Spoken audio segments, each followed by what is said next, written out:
Recently, my friend Justin asked on X, how do you define success?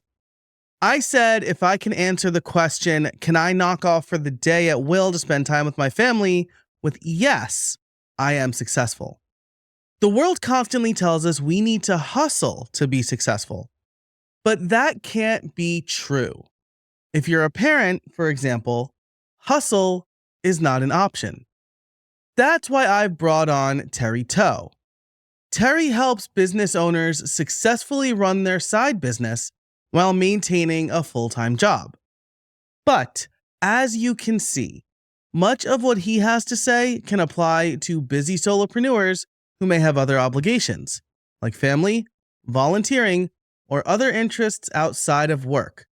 It's all about finding your non-negotiable. All right, I'm here with Terry Toh. Terry, thanks for being on the show. Thank you for having me, Joe. So you talk a lot about side hustles and full-time jobs. This is a show for busy solopreneurs, many of whom are parents, which can feel like a full-time job, running your business and being a parent. Do you see a lot of overlap in who you help and the people listening here? And if so, what challenges do they face? For sure. Well, first of all, I just want to put it out there that really like I feel that parenting is sometimes or most of the time more than a full-time job. It's tough, right? Like you shared with me earlier, you've got like 3 kids at home, and then you're also doing your own thing here, and your wife's like working. It's hard, right? So they need a lot of care and attention. So really like shout out to all the parents out there. You guys have it tough. Respect for keeping it all together, man. Just want to put it out there. Yeah. But really, like the definitely there's a big overlap, right? Between the listeners who are solopreneur parents and the people I work with who are they have a day job and they're building a side hustle or they are running one already. And the third thing they have is really a non-negotiable, right? So these 3 things are what I see similar across the people I work with and the folks who are listening to this podcast.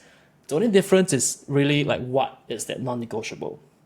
For the parents, obviously it's the kids, the family.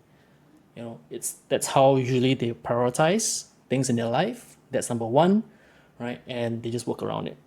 For the people that I've worked with who are not parents, there's usually other things, right? Their non-negotiable could be, working out, exercise, taking care of their health, or even mental health as well. Some folks make it a point to like stay in touch intentionally with a close group of friends to just maintain those relationships.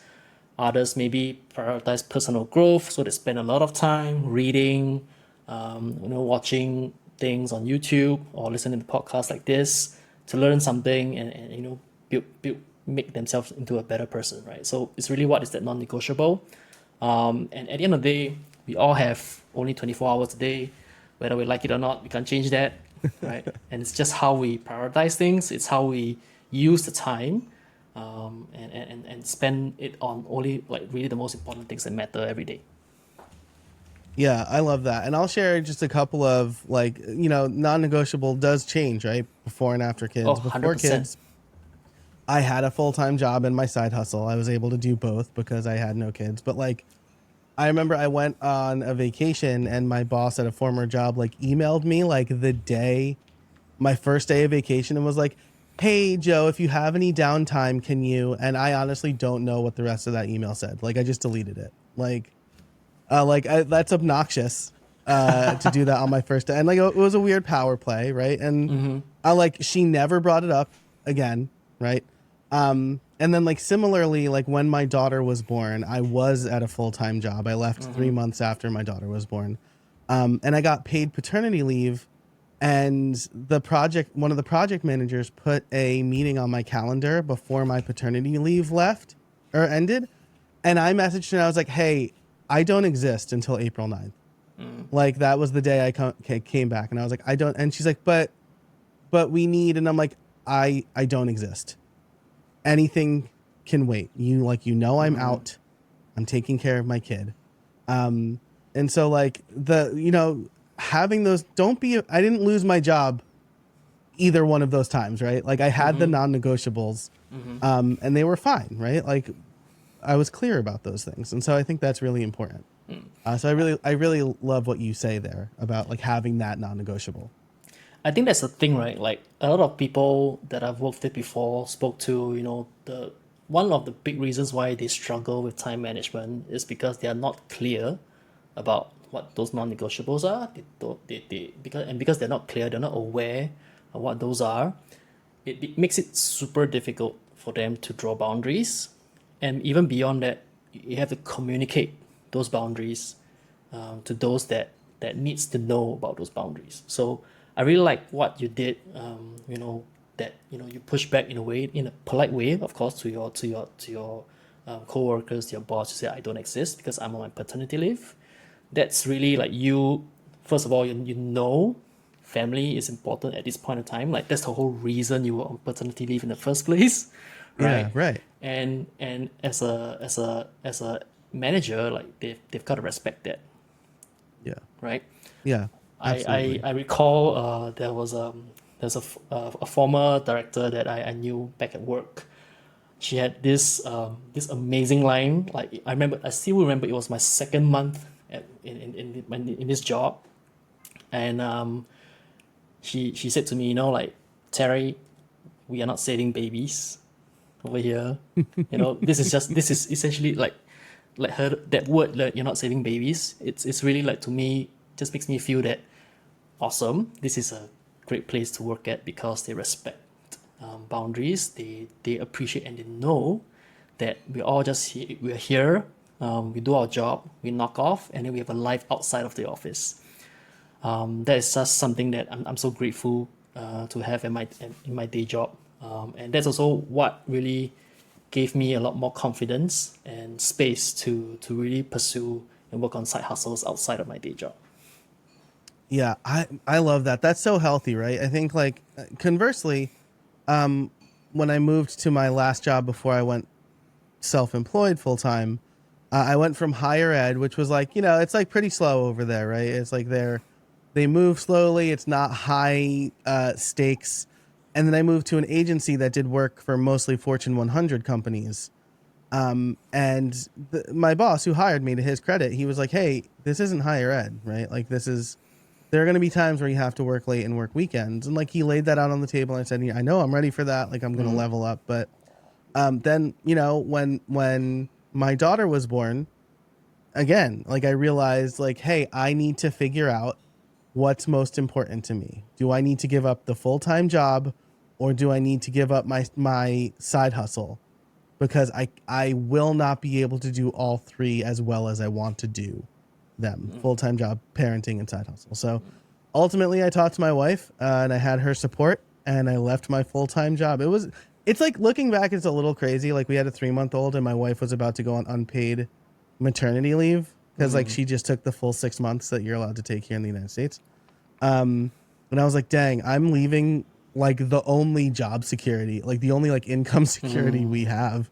But I had her full support and it was great. So Folks who are listening, they might think that like the only other reason is like if they really cannot handle, they have to quit or something, or to give up something. I would say, that's not a bad way to think about it, but I would just say like don't jump into that extreme, because like oftentimes things could be managed in a lighter way if you just like ask and share and set expectations, right? So and only if like things don't work out, like they don't allow you, circumstances don't allow you to sort of like maybe reduce the intensity in one area or manage expectations accordingly. If really all else fails, then okay, let's really consider dropping one of them. Obviously, you can drop family. That's like you're stuck with them, yeah, right? you're there. Yeah, right. Yeah. So you're there. So everything else, then maybe like let's find a way to work around it. And the thing about jumping straight into like the thing I hear a lot with working on a day job and building a side hustle is that many folks feel this urge to like want to go into their side hustle full time, making it a main hustle and then giving up on a day job, okay, that's one direction to go, but like, have you considered everything else? You know, are you financially okay? You need not be fully independent or free, but like, let's be realistic. If you can't take care of yourself, if you don't have enough, you don't have like safety nets, reasonable amount of money support around, if you're just gonna leave that security on a whim, I would say that just puts you in a worse state, because then you are under a lot of pressure to make your side hustle work, and that's just not a good place for your mental state, really. Yeah, I think this is so crucial, right? And to add some context to kind of my decision, right? I first of all, I had been self-employed on and off since I was 14. And so like I had a pretty decently established business. I will say I learned the hard way that like side hustle money is not full-time job money. And so like you do need to make sure, like we had some runway in savings, but like we dipped into it a little bit more than I wanted to. And then like you said, right, talk to your manager, see if you can make these things work. I knew it wouldn't be able to work for me, because at one point one of our other project managers said like, hey, if you want to get paid, you need to work this weekend. And I said, I had tickets to Hamilton for my first wedding anniversary. I was like, I'm not working this weekend. Like, you know how hard these tickets were to get? Like, it's like our first major outing since our daughter was born. Like, sorry. And like at that moment I knew like, you know what, this is not going to work. Like what this job is demanding is incompatible with the life I want to live now. So I think, but you raise a really good point, right? You don't necessarily have to give up one or the other. And I think, all of this I'm talking about was pre-pandemic. I think there's been more understanding, I think, this is maybe a perception, of work-life balance post-pandemic, and like businesses realizing like, hey, maybe you don't need to like be in the office under my watchful eye to be productive, right? Like maybe I don't need to track every single minute you work, because maybe like it's just like based on the things I tell you to do. If you get those done, then you're being productive. So I think that's all really important context. Okay, so I wanted to ask you about time management, but I think first you brought up something that I want to touch on, or really have an extended discussion on. It's the main reason I brought you here, right? Sure. And that is hustle culture. So there's an entire culture of like, you need to hustle to be successful. Alex Hormozy says things like, you have 109 days in the year to work on your side hustle. It's called the weekends. Gary Vee wrote in one of his books, like, hey, if you have a family, work your full-time job, and then after they go to bed, work for 3 to 4 hours every night. And I'm like, this is advice from people who, again, like they don't have kids, right? So I like it's like, I'm just gonna like the thing Gary Vee said. I don't know if he feels that way anymore, because I think he wrote that in a book like 10 years ago. But like, do you like? I am so tired after working all day and then spending time with my kids and then putting them to bed. If I worked after that, like my brain would just be mush. Like it wouldn't be good work. And then I wouldn't get enough sleep, because you have a wake up call at 5:30 or 6 every morning, right? With your kids. So like, I guess long preamble aside, do you need to hustle to be successful? For me, really, it's, I wouldn't say it's you need to be hustle to be successful, right? And, I don't want to sound cliche, but really it's what does successful really mean to you, right? If being successful, oh gosh, means like having a certain number in your bank account, okay. If it means having some kind of like being able to do whatever you want, whenever you want, wherever you want, that's one way as well, right? Or, just having the time to being able to spend time with your loved ones, your family, or whoever.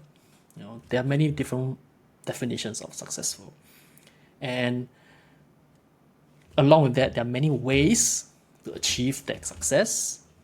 But doing a side hustle isn't the only way, right? To your point around like what Gary Vee or Alex Hormozi said, work over the weekends, sure, that can work. But I feel that there's it's not that they're wrong, but maybe you need to put that into context, right? If to your point, like say you do your 9 to 5, and then in between you on your commute back, you grab a quick dinner, your brain is like I'm done for the day. Especially if you have a day that like it's just back to back meetings all day. By the time you're home, you're done. Like even if you're a super extroverted person who gets energy from interacting with people, yeah, even extroverts need a break sometimes. When you're just not optimizing for energy, and then like you wanna make sure that you, beyond protecting time, you want to protect some energy as well, and make sure that you kind of know that ahead of time. Yeah, that's really smart advice. And I mean, what you said, right? What does successful mean to you? You need to answer this question, right? Because again, in my 20s, like before I was dating my wife, I was like, yeah, I want to be a millionaire by 30. And then like I started dating my wife and I was like, that's like a lot of work to be a million. Like that's so much work. And once I started dating the woman I would end up marrying, I was like, no, there are more important things in life. And like I still have hobbies, right? Like I watch baseball. Like that's a lot of time in the evening.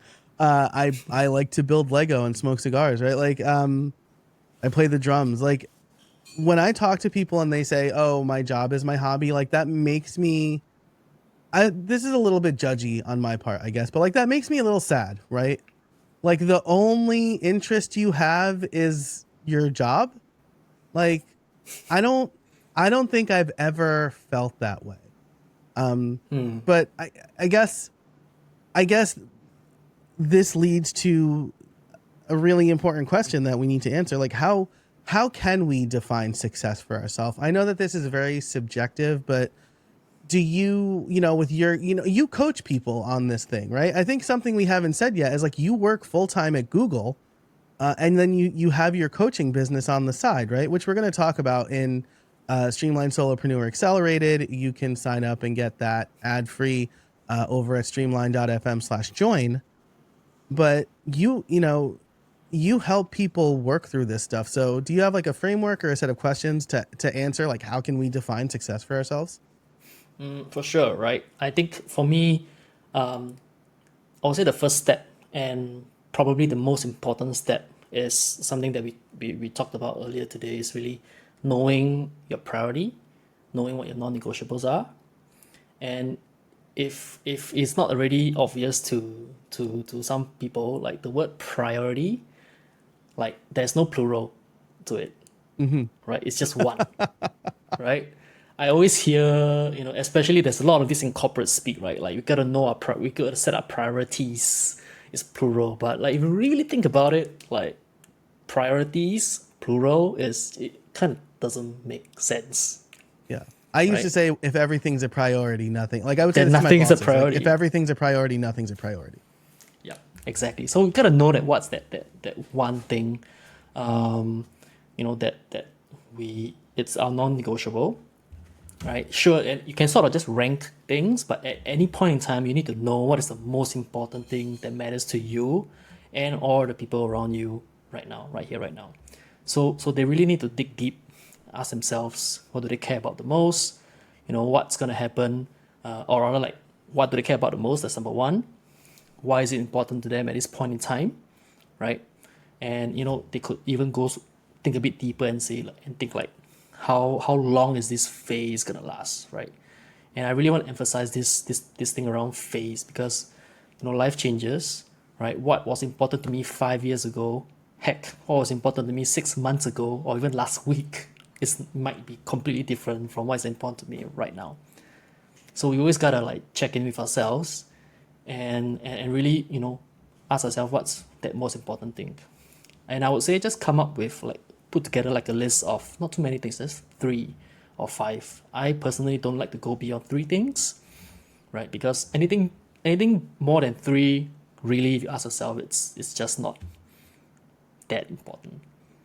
Yeah, it's not a wish list, right? It's because like I could tell you like, all right, well, I want to have a successful business and spend time with my family and go to the gym and eat healthy and go to the Yankee game, and I live in Philly, so it's like a 2-hour train ride.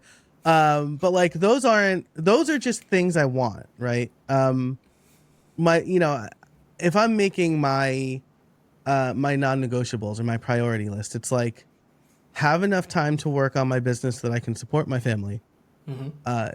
Knock off basically at will, right? To spend time with my family and be involved in my community, right? And I'm like the president of the Home and School Association for my kids' school this year, and I know that's a time commitment. And because that's something that I want to do and feel I should do, I've made that a priority. And I think like everything else, like I'll go for walks when I can, right? I'll eat healthy because that's easier than making time to exercise. And so like those are some of the things that that I put on my non-negotiable list, right? Or like with my family being my number one priority. I would reframe wish list into I like to call it a pipeline instead. Nice. Right? It's like that. Of course, I mean, if we really like reflect that there are always a lot of things that we want to do in life. I'm sure you have those friends that like, I want to do this, I want to do that, and then every time you meet them, they have like 10,000 new things that they want to do, but they haven't done it yet. All right? Yeah. Like why they haven't done it, that's a separate conversation altogether. But right. We have that kind of friend. But really, again, going back to the fundamental fact here, right? We only have 24 hours a day, right? We only have a set amount of like energy and attention that we can spend every day. We just can't get to everything everywhere all at once, right? That's why we gotta know what is that non-negotiable, what is that most important thing, right? That we should actively, intentionally like make some progress with every day. And as soon as that that need gets fulfilled, gets done, it just moves to the back of the pipeline, and everything just moves up. Sure, from time to time, and personally, I like to do this like on a monthly or quarterly basis. You just look at the list, just spend like 5 minutes, just like see, do you need to like move things around based on like new needs or new obligations? Sure, you just do that quick sanity check yourself, but then just go with that.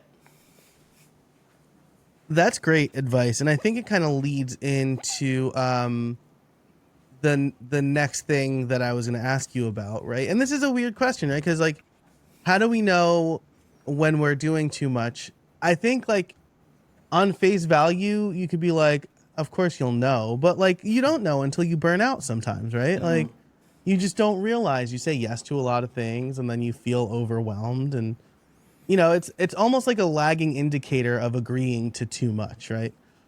So how do we know, or how can we tell when we're doing too much, and how can we scale back before we do burn out? This is a tough question, because really, like, I'm no expert on burnout, right? But I should say that like neither of us are mental health experts, so like you shouldn't be like, you don't take this as medical or mental health advice. Yes. This is just like we're just kind of chatting about our own observations based on our experiences. For sure. So I mean, if anyone is listening to this, like if you feel like you're burning out, please talk to a doctor or qualified professional. Yes, but I for have me, my therapy appointment shortly after this recording, so therapy is super important. I fully endorse having therapy. that makes 2 of us. Yeah. Anyway, coming back, right? It's so I'm no expert on burnout, but I definitely have experienced burnout before. And to your point, I think you put it out very nicely. By the time you really feel that burnout, it's kind of too late. Frankly, I'm like trying to recognize and learn from every episode, like what could be a potential indicator, right? And I feel like this varies from people to people, right? For me, I would I've observed that there are certain routines in my life that would just break down when there's like an onset of like heavy stress, or burnout is potentially coming. For example, there's this thing called revenge bedtime procrastination, right? Where you would just like you just go to bed very late, even though like in those few hours like at midnight, you're not really doing anything particularly productive, but you just refuse to go to bed when every cell in your body is telling you, yeah, you gotta hit the hay. I'm just gonna say, like, this is so real. Like, as a parent, like, those hours before bed are like after our kids go to bed and before we go to bed is like quiet time. And like my wife Yes. and I have definitely stayed up too late for those moments. It's kind of like you just need that time for yourself. Yeah. Totally get Yeah. it, right? But then maybe, okay, it might be a bit difficult in the context of like kids, because you can do all I mean, you can definitely try to like put them to bed earlier, but they don't always go to bed on time, right? Yeah. Yeah. So that's one. But for those, if they don't have kids, but their days are just busy, busy, busy, busy, busy all the way, they really just gotta like it's almost like you have to really force yourself and recognize that, okay, it's why are you so busy in the first place? Why can't you just get to things when you should, and instead like leaving them or procrastinate, and because you don't you feel that you haven't really done what you promised you would get to today, you feel like you are losing a sense of control. And that's why I believe like there's a bit of that's where like the revenge bedtime procrastination comes into play, especially for me. That's my observation. So every time I feel like I'm just staying up late for nothing, I'm just scrolling through YouTube or like browsing mindlessly on Kickstarter or whatever, I'm like, okay, this is a sign. I need to do a mental check for myself. I love that. You got to understand your own signs and what are you doing, right? For me, it's if I am like very impatient with my kids, I know that there's something, like if I snap at them for basically no reason, or because like they're being kids, right?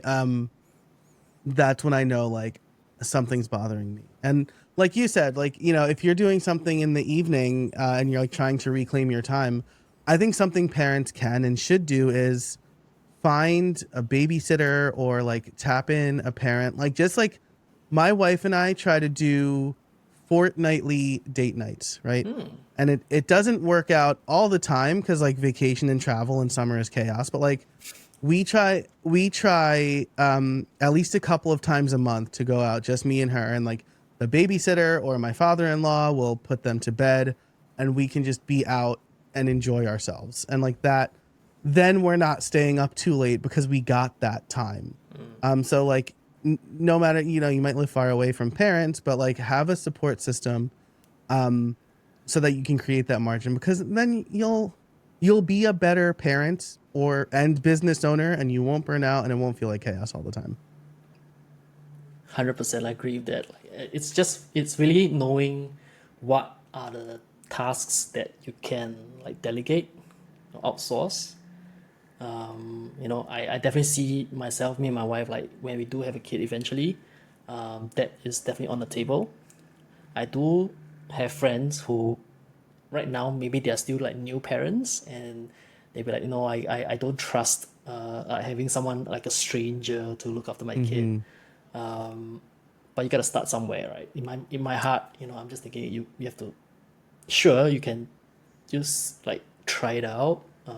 Maybe start with someone you trust, like your parents or like a very good friend. But you gotta start somewhere before like you gain that confidence, gain that familiarity. Yeah, I think something that I learned. Well, so first of all, like we had our first babysitter like shadow us one day, and then because I work from home, we were able to have her here while I was working, right? So that if she had questions or like, if there was, I don't trust any. I'm from New York. I don't really trust anybody.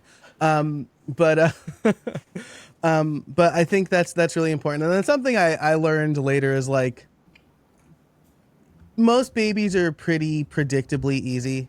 It's like hard to see that if you're a new parent. Like this is not a knock on you, new parent. This is just it feels really hard when you're in it and sleep deprived. But like looking on, it's like, oh, our babysitter handled like my 3 kids, including my 2-month-old, when she was first hired, way easier than we did because she's like younger and has like fresh eyes and isn't sleep deprived and knows how babies work. Like, so I think like being able to start somewhere is super important. Now we are coming up on time here, and so I want to make sure that we get to the practical advice. We've touched on this a little bit, so I want to jump to the time and task management area because it's something you talk about a lot, and I think this is really important. What are some common mistakes that solopreneurs or full-time employees with side hustles make when it comes to time management, and really how can they avoid or fix those mistakes? I love this question. And when I first saw this question, I'm like, sheesh, where do we start, right? But I'm going to try to make it a little bit more concise, and I'm going to summarize it in 3 big important areas. The first one is, we touched upon this earlier, is that recognize that priority is singular, it's not plural, right? You got to know what that non-negotiable is so that you can work and plan your time and energy around it, right? If you don't have a clear view of what that number 1 priority and maybe like the following 2 or 3, at most 5 things that come after it, if you don't have a very clear view of that at any point in time, nothing's gonna work because you just don't know how to. There's no guide for you to allocate your time and energy into. So you gotta know that first before anything else, right?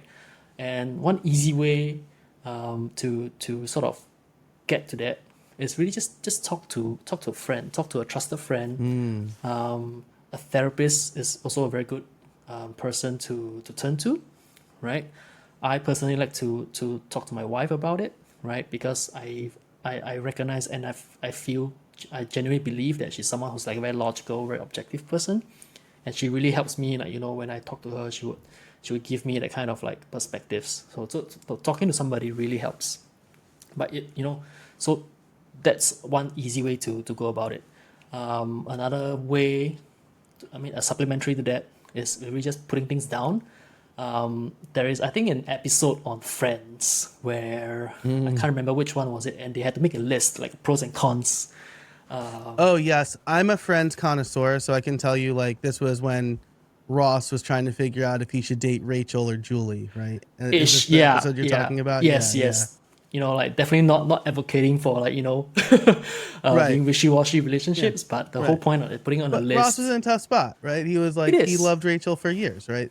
Exactly. So like when you just put it, we're just talking, and you're just thinking, there's just nothing there, right? But when you put things on paper, it sounds really cliche, it sounds really basic, but it works, and there's a reason why the pen and paper has persisted through history, right? Yeah, I knock books for always referencing the Checklist Manifesto. Like, yeah, we get it. Like, if you've read like 3 business books, right, you've heard of the Checklist Manifesto. But if you haven't, like, that's a very helpful book, right? Like, write down the things you need to do, then you see it, and it makes it concrete. It's not just like a theory or like something ephemeral in your head. You actually see it on paper.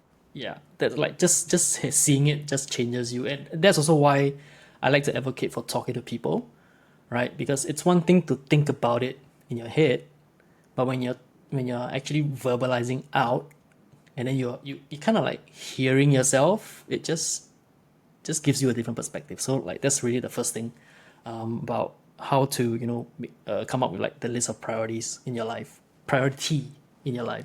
Yes. Yes.